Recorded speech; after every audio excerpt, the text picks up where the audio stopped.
up, but we will be reflecting on the condition that we are in as African people. Because it seems as though, on many levels, our condition is getting worse. Is that how it seems to you? Because that's how it seems to me. Because right now, you know, we're used to just talking about, okay, Europeans colonizing us, and we're still trying to get over the legacies of European chattel enslavement. But now we're having to deal with literally every other people on the planet who have their fingers in the African pie. And all the time we have to be asking ourselves, how have we allowed this to happen? In this, the 21st century, so-called, which has been designated the African century, and in this, the designated international year, United Nations, for what that's worth, even though the initiative did not come from them, the International Year of People of African Descent. But it's in this year we are seeing the invasion and the direct attempt to recolonize the northern African country of Libya. So I feel that there is something going on, and there is a clear message to us as African people that we don't have a lot of time.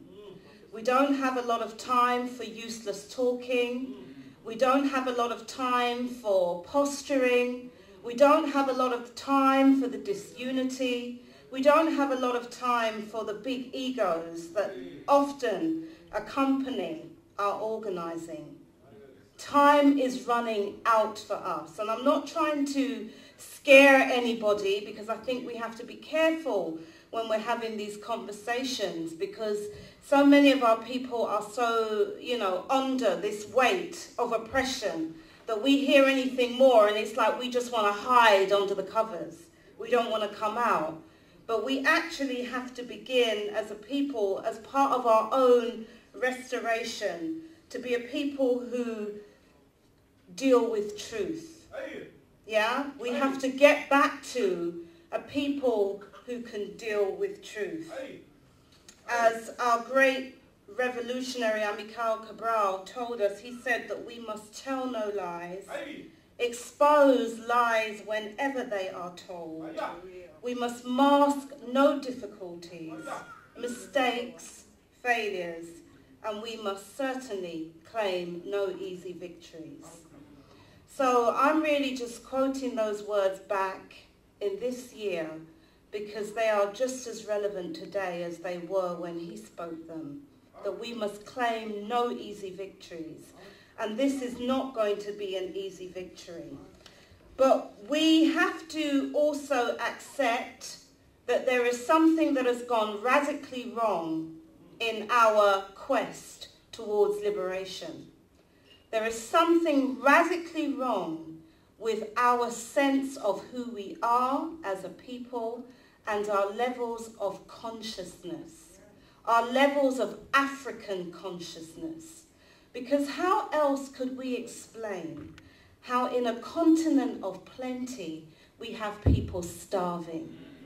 How in a continent of plenty we have European, Chinese, Syrian, Saudi Arabian, Korean, multinationals, and so-called businessmen buying up land very, very cheaply. Sometimes 1 hectare just costing them $1. How can we explain that in this day and age? So if what we are doing over these 2 days is going to be meaningful, it must be towards really taking stock of our situation, where we are at, how we have come to be here, but more importantly, what we can do to change our condition around. So that is the challenge that we have.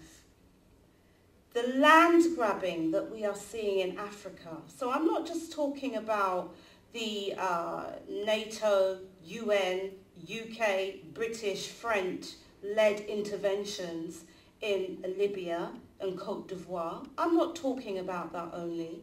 I'm talking about the land grabs in particular, whereby we are seeing the 21st century scramble for Africa. And we, the sons and daughters of Africa, are the ones that are continuing to be dispossessed.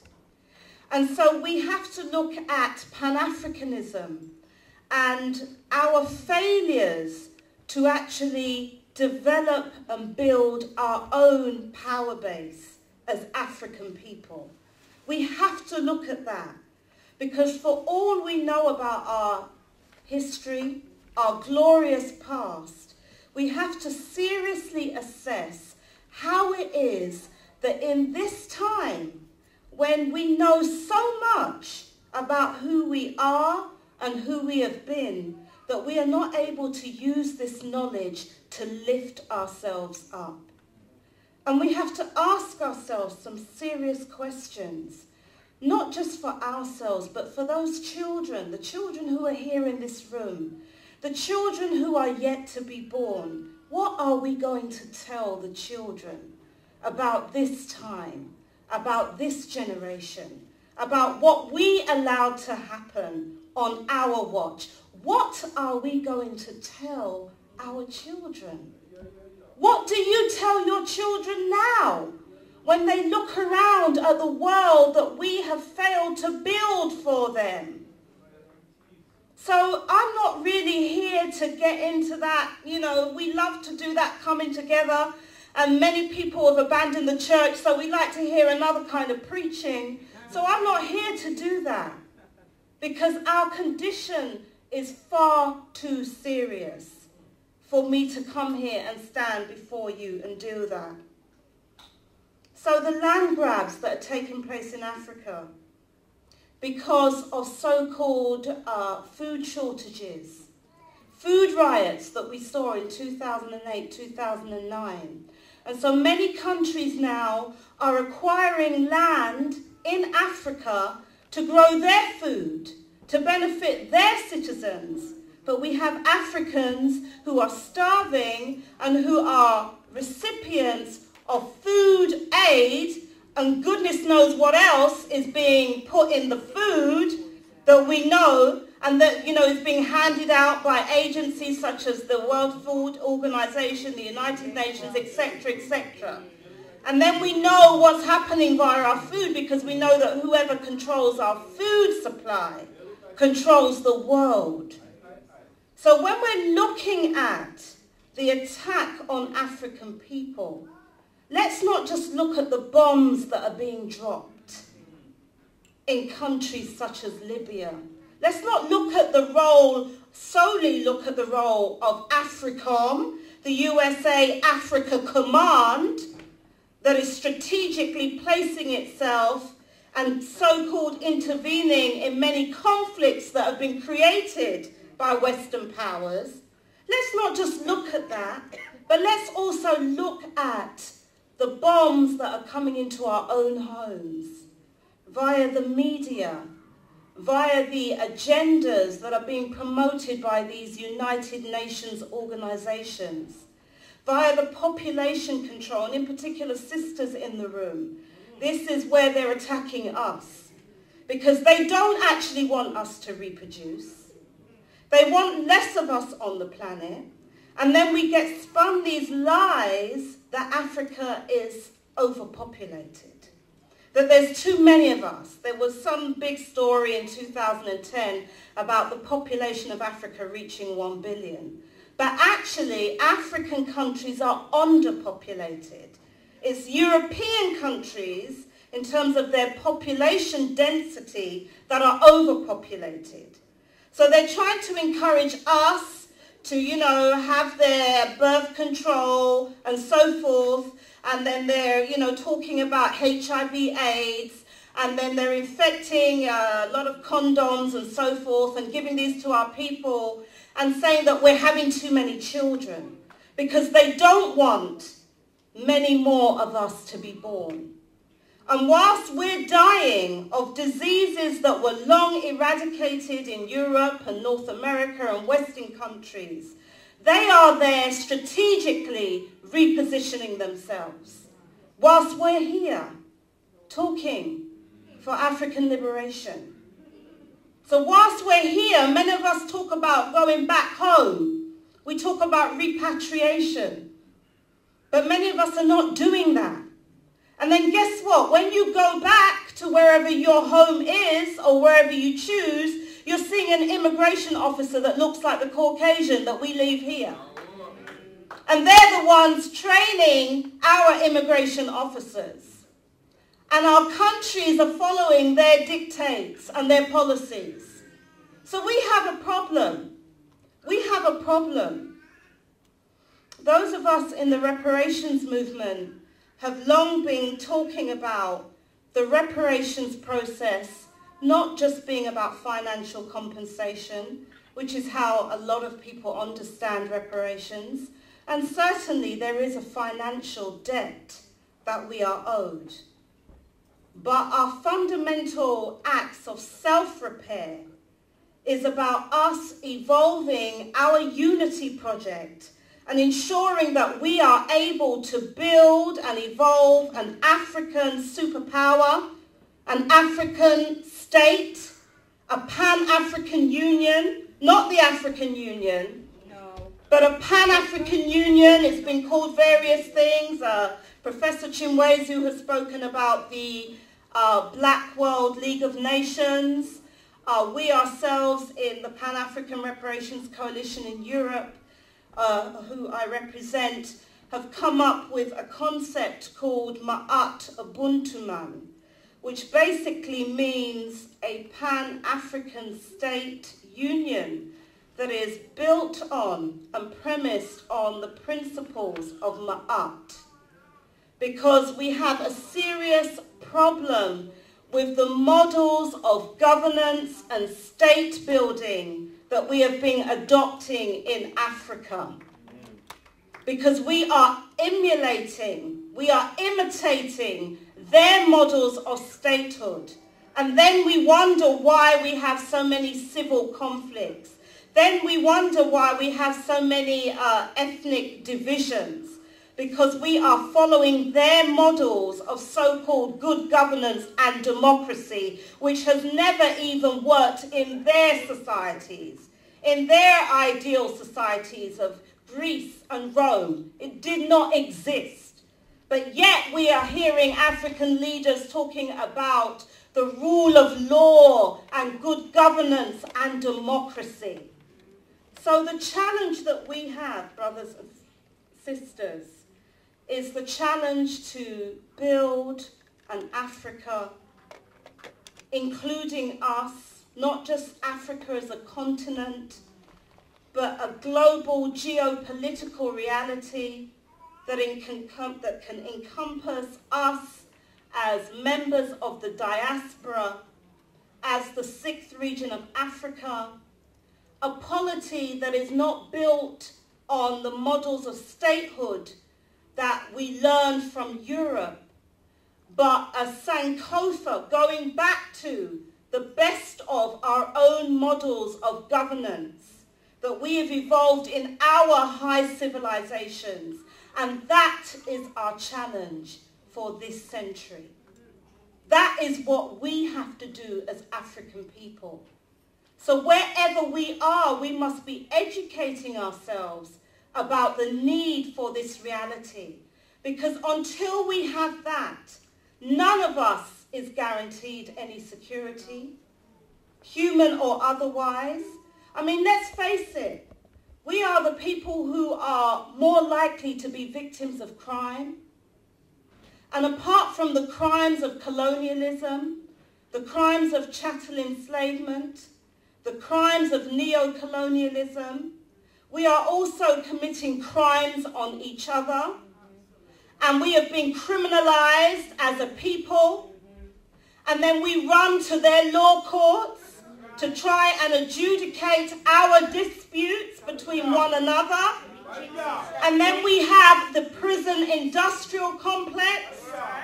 And if we look at what's happening on a global scale, whenever they don't like what our leaders do, And whenever they decide not to follow their dictates anymore, they haul them before the International Criminal Court, which is really Europe's Guantanamo Bay for African heads of state. That's not me saying it. This is what their own scholars are saying. Their own scholars are saying the International Criminal Court is a court that has been designed to try African heads of state. And we're seeing that that's what they're endeavoring to do by saying they want to prosecute, among others, Colonel Gaddafi and his son. So when we look at the whole question of law and how law is being used to further this imperial wars of aggression, we have to re-examine our connection to the law and how we use law as a means of mediating our disputes. And we have the challenge of building alternative systems of law and of governance. So this is part of our self-repair. One of the basic things that we can do is begin to de-recognize many of their legal constructs and systems. This is part of how we begin to take back our power, by de-recognizing even their borders in Africa, which were not just created like that. They were created through acts of European law. The Berlin Act, the Congress Act, that's what it was, of 1884, 1885, in terms of the beginnings of what they would call international law, where they carved up Africa. So part of what they have been doing, apart from using missionaries and apart from using overt warfare, they use the system of law as a way of keeping us down and further colonizing us. So part of our repair and reparations, self-repair as African people, must be to challenge the existing legal modalities and frameworks that we have inherited. And that includes the framework around how we achieve reparations. Now, as somebody with a legal background myself, I'm sure you've heard me speak before on the legal case that we took in this country, which was attempting to sue Her Royal Highness, Queen Elizabeth II. And the reason why we did that, and as a legal advisor to the Black Quest for Justice campaign that initiated this legal action, after the 2002 follow-up to the World Conference Against Racism for Africans and their descendants in Barbados. Part of why we did this is because we know that in terms of Britain's role in chattel enslavement, it was Queen Elizabeth I that was on the throne that actually sanctioned, gave state backing to their colonial wars of aggression and dispossession, through which many of us are still feeling the legacies today. So in 2003, we engaged in what we called a critical legal action against not only Her Royal Highness, Queen Elizabeth II, but many multinationals. We included the Roman Catholic Church, all the different parties that we believed and held accountable for historical and contemporary crimes against African people, including crimes of genocide. Now, the reason why we did this is because through their law and through their operation of international criminal law, they enacted a law in the UK in 2001, which was the law around crimes against humanity. And as you will remember, after the World Conference Against Racism in 2001, where it was declared that slavery was a crime against humanity and should always have been so, we sought to use their law to expose the law, their law, for being inadequate to meet our Pan-African reparations justice claims. And the reason we had to do it in that way is because many people to this day believe that, oh, all we need to do is sue them. We just need to get our best lawyers together and we sue them in their courts. But actually, that's not the way it works. Because they're the ones that create the system and the framework, and they're the ones that change the legal norms and boundaries through which we're operating in. So we sought to sue Queen Elizabeth II, who, by the way, is still, as a title, she is the world's largest landowner. She holds legalized, I should say, title to over 1/6 of planet Earth. Over 1/6. So when we're talking about reparations as African people, we have to link it clearly and squarely to our struggle to reclaim our lands and title to our lands, not only in Africa, but worldwide. Because what we gained on so-called independence was we lost our sovereignty, but we gained their borders and their constructs. And part of the repairs is about reclaiming our sovereignty, which means delegitimizing, derecognizing their borders. And there is no court on this planet as yet that has the power or the moral authority or mandate to adjudicate a Pan-African reparations claim. So what happened? We initiated this legal action, and this was in 2003, the same year when they removed Saddam Hussein, as you can recall, and killed him. He was meant to be a sovereign head of state, and we were told by the Attorney General that you cannot sue Queen Elizabeth II because she is a head of state and she is sovereign. So right there, we expose the legal system for its hypocrisy. And that is one of the simple things that we can do. And those of us who are interested in the law and how the law is operating in our lives, that is the work that we have been engaging in, working with other lawyers, and what we do, we call it legal literacy, and raising legal consciousness amongst the African masses, because that is one of the key ways in which they are continuing to dispossess us. So what we have been building towards is an international court or tribunal, not the International Criminal Court, not the World Court, so-called, where America has said none of its citizens will go before it, but yet America as a state has been one of the biggest purveyors of violence and crimes against humanity, and especially when it comes to the dispossession of African people. So what we are building up towards is the international pressure to create a truly world court that will be made up of justices who stem from the indigenous peoples of the planet, African peoples and other indigenous peoples, all those of us who've experienced European colonial invasions and aggression. This is what we are building towards.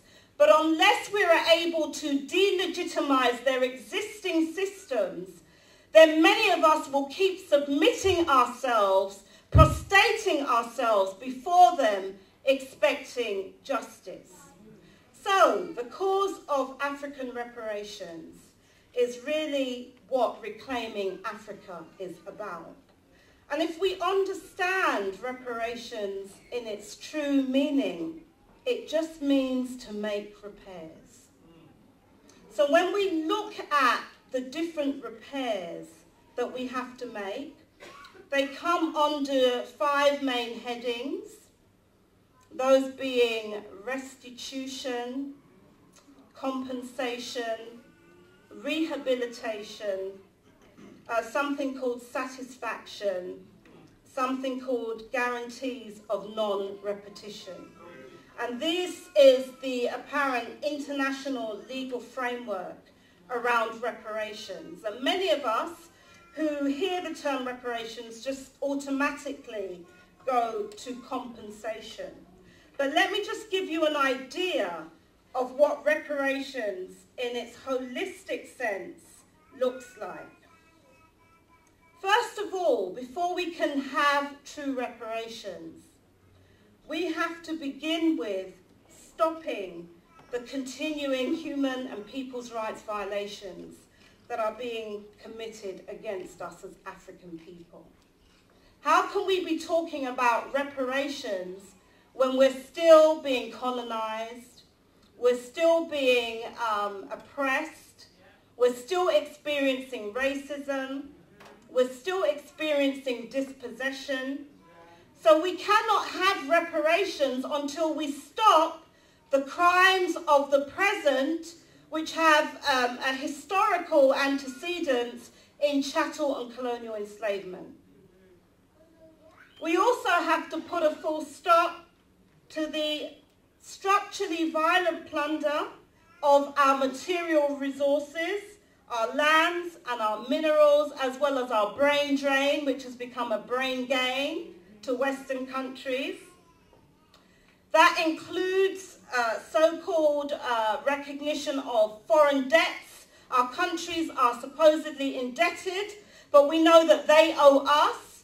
And so there's a concept in law called odious debt, whereby you say that we are not acknowledging that we owe you a debt, you owe us, and we are refusing to pay. That's what our African governments need to be doing, because they are paying back loans, supposedly, that were taken out with the IMF and the World Bank, and the money that should be going to develop their citizenry and building social and educational and health and welfare services are going back into the hands of Europe.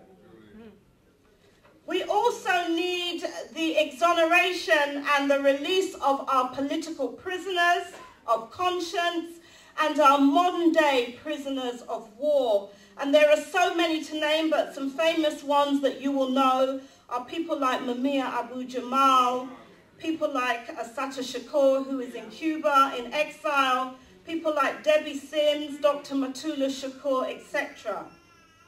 It also will involve instituting measures of community self-defense so that we can defend our communities. This is the self-reparations. We are moving towards evolving the reparations concept to looking at reparations for despoilation of our natural environment, all the toxic waste that they are dumping in African countries, sending all their old computers and dumping them out there, which are causing environmental and birth defects in Africans being born today. This is part of the reparations claim. We are talking about a public acknowledgement of the facts, including a truthful telling of the story, as well as acceptance of responsibility. We are talking about judicial and administrative sanctions against persons responsible. So instead of them dragging African heads of state before the International Criminal Court, what about those perpetrators of the African Holocaust of enslavement that are still alive today? And I would name some of the British heads of state in that regard, as well as heads of state of America, and many of those who are running around in Africa who were responsible for apartheid, not only in South Africa, but in many other African countries, who are still living today. And all we had was a Truth and Reconciliation Commission, where they got to say sorry. We're talking about the development of historical museums and monuments. Now that is before we even come to reparations. Restitution, and that includes the entire spectrum of attempts to rectify the historical injustice. What will restitution look like? It will involve revoking the papal bulls, which is what gave the Roman Catholic Church the mandate to go off and send people in their colonial wars of civilization and aggression against us who were considered to be heathens. They used Roman papal bulls, which are still in force today. So it means revoking that. It means a restoration of our liberty, our family life, our citizenship, a return to our place of residence, which is repatriation, a return of our employment in terms of what we have lost. Many of us who have begun tracing our family lineages know the family lines that we came from, know what we've lost. We know who are the priests amongst us. We know who are the artisans amongst us. We know what were the professional lineages amongst us, and we can calculate that in monetary terms. It involves a redrawing of the colonial borders of Africa. It involves evolving the African Union into a United States, a Ma'at or Buntuman, a Pan-African Union, a Pan-African statehood with veto powers in any international organization, and we're looking beyond the United Nations.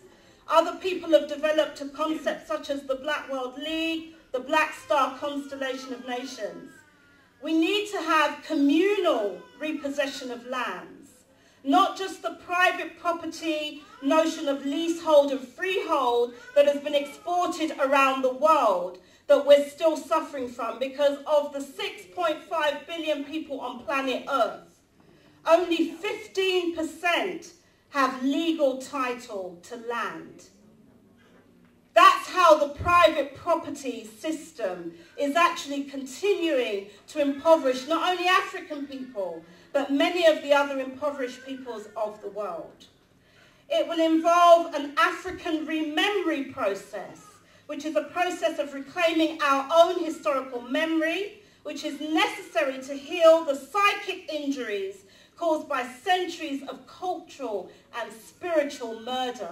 Many of us walking around in our frames, but we are spiritually and culturally dead. Dead to ourselves, no good to ourselves, not able to think for ourselves, and certainly not able to do for ourselves. It will involve reclaiming, restoring, renewing, and regenerating our African identity and personality. This is part of restitution. Looking at reparations holistically. It will be an elimination of Africidal traits, including internalized Afrophobia, which is anti-African prejudice and discrimination, Europhilia and Arabophilia, in terms of our love of everything European and Arab. It will include a restoration and renewal of our cultures and our indigenous African languages. It will include returning and renewing and advancing indigenous African knowledge systems, our languages, our spirituality, our philosophies, our music, our art, our symbolism, our science and technology, and also organized voluntary repatriation. This will also be about the reunification of the global African family. This is part of our restitution and self-repairs as African people. Pan-African citizenship. So not just citizenship of individual African countries that many of us are calling for. We need a Pan-African citizenship because we have to be global citizens and see ourselves as global citizens. We're talking about eradicating institutionalized and structural Afrophobia that we see in every institution on planet Earth. Every institution of law, of governance, of science, of technology, of education, miseducation. This is structural Afrophobia. That needs to be eradicated. Now that is just restitution. Under rehabilitation, We're talking about respecting and enhancing our indigenous institutions and our treatments and modes of care and healing, our natural healers. And there's a big attack on that with the Codex Alimentarius, which I'm sure you're already aware of. It will include us working to end intergenerational trauma and its effects, healing from our intergenerational Stockholm syndrome, where we identify more with our oppressors than we identify with ourselves. It will include the provision of culturally appropriate medical and social care and welfare facilities for African peoples. It will also be about culturally competent institutions of rehabilitation and care. So not their mental institutions, not their prison institutions. We have the responsibility of rebuilding an African world and our African civilization. That is what we have to do in this century. It will also include free social security and education for African people. Now, compensation will be a calculation of financial compensation which will focus not only on wages and salaries, but also lost potential income. Potential income is what you could have earned, what we have been deprived of in terms of our legacy and our inheritance, had we been paid wages for all the work that we have been doing for centuries. Another way to compute this financial compensation is not to think about lost wages to the enslaved and their descendants who are us, but also wealth gained by those who have deprived us and our ancestors of our liberty and our inheritance. So if we look at the gain to Europe, if we look at the gain to America, if we look at the gain to the rest of the world who is still feeding off of us today, that is a financial sum that we can do. So this is included in the financial compensation. There are other types of economic harm. There are broader consequences associated with being unemployed, consequences of us having lower salaries, consequences of us being associated with having unpaid work. There are severe health consequences from being unemployed. All of this has a financial component. To the extent that there are severe unemployment consequences, not only are we unemployed, we are underemployed. There is a financial sum that we can calculate for what that would cost. And we remember that the British enslavers, invaders, were compensated to the tune of what was £20 million in 1833. And that was just for those who they had their property, which was our ancestors. And that was just in the Caribbean. So let's work out the global maths. So compensation will include a long-term commitment to financing, resourcing and supporting all the efforts that we as African people make to repair the damage, to try and make good losses suffered as a result of the Holocaust of chattel, colonial and neo-colonial enslavement and its legacies that are impacting on us today. It will include restitution of the value of unjust enrichment based upon slave and colonial labour, not only in the diaspora, not only in the plantations of the Caribbean and the Americas, but also on the continent of Africa, where there was colonial enslavement. It will include financial enrichment in terms of the expropriations of lands, minerals and raw materials that are continuing to be extracted today by European transnational corporations. Damages for physical or mental harm, including pain, suffering and emotional distress. Damages for lost opportunities, including our opportunities to have proper education, employment, recreation and leisure. It will include funds for scholarships and community development, damages for harm to our reputation and our dignity. We've been hearing about all these cases, all these super injunctions in this country, these so-called stars who are going to court to protect their reputation. But what about our global reputation as African people that has never been regained as a result of what has happened to us? What is the financial cost of our reputation whenever you walk in a store and somebody is following you around simply because of the colour of your skin, because they have a concept of who we are, regardless of whether they are from the North Pole or the South Pole? That is the reality of what we need to be compensated for.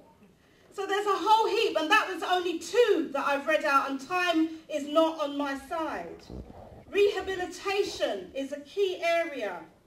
Spoken a bit about that, but in terms of satisfaction and guarantees of non-repetition, that's critical.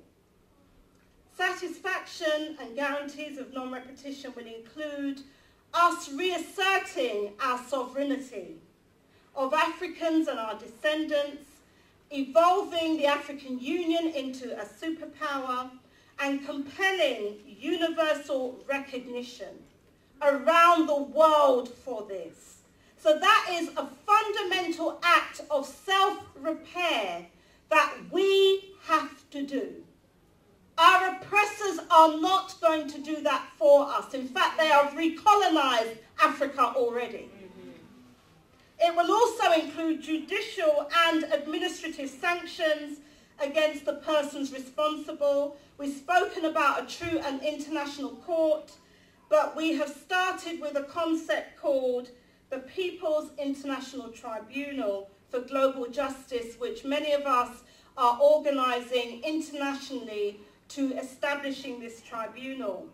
And in the UK, we are calling for an parliamentary commission on truth, justice and conciliation for the crimes of enslavement. And that will be an international commission to look at Britain's role globally in dispossessing African people, not just in Europe or in Britain, but Britain's role as part of empire. So that is our challenge as African people. And one of the fundamental things that we need to do, we need to effect reparations of the law. We need legal repairs because many people think that we can use their laws to get justice. No, we cannot. We need the concept of legal repairs, and we need to go back to developing and enforcing our will as African people within legal systems and frameworks. Indigenous peoples have an Indigenous Peoples Convention. Indigenous peoples, the Aboriginals, the Indigenous peoples are laws recognised within institutions of state. We have African laws. We have Indigenous African laws and African systems of governance that we need to go back to. One of the key principles of law and justice we know is the system of Ma'at. So we have to Sankofa. We have to go back into our past and rebuild that, the best of our past in our future. And that is our historic mission as African people. So I just wanted to leave you with those few words on the challenge that we have as African people in this century. And I want to remind us that we can achieve this. A content in our consciousness as African people. And therefore, we not repeat the mistakes of our past. We have to look, we eliminate the weaknesses amongst us. Professor Chinwezu has spoken about the weaknesses of organisation, the weaknesses of solidarity, the weaknesses of our identity, the weaknesses of our mentality, of our behaviour. If we cannot correct such weaknesses, even if we got back all of our expropriated land, we would fritter away yet again and recycle it back into alien hands. Brothers and sisters, is our challenge of reparations. And the key to that is self self-reparation. Because when we begin the process of self-reparations, there is no power that will be formed against us that will be able to stand. They will be coming to us for inclusion instead of us going to them under the illusions of inclusion, as Minister Afrikan has spoken about. So that is what we have to do. Let's stop looking at what they're doing to us and let us rebuild our world. Because we lost a world. We didn't just lose a paycheck. We didn't just lose a job. We lost a world. And we lost our civilization.